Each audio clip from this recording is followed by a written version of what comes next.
Hello' everyone, আশা কৰোঁ সকলো ভালে আছে।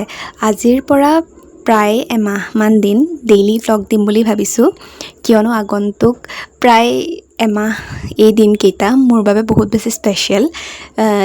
বহুত হেক্টিক হয় আচলতে, কিন্তু বহুত স্পেচিয়েল হয় কিয়নো এই সময়খিনি কাহানি ঘূৰি নাহে। কাৰণ মোৰ যোনটো DLEDৰ কোৰ্চ সেইটো 2 বছৰীয়া এই যাত্ৰাটো শেষ হ'বলৈ গৈ আছে আৰু বহুতখিনি ডেডলাইনছো আহি পাইছেহি। লেচন প্লেন জমা দিব লাগে, TLM জমা দিব লাগে আৰু আমাৰ ফাইনেল টিচিঙৰ ডেটো পালেহি।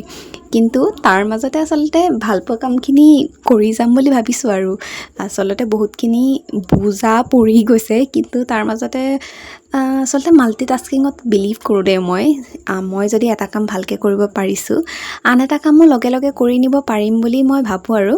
আৰু আজি ছেটাৰডে 16 আগষ্ট আৰু আজিৰ পৰা 2 দিনৰ পিছত আমি গোটেই লেচন প্লেনখিনি ছাবমিট কৰিব লাগে। বাট ষ্টিল চবখিনি কৰি নিছোঁ আৰু গধূলিকৈ এয়া ক্লাছ এটাও কৰি আহিলোঁগৈ।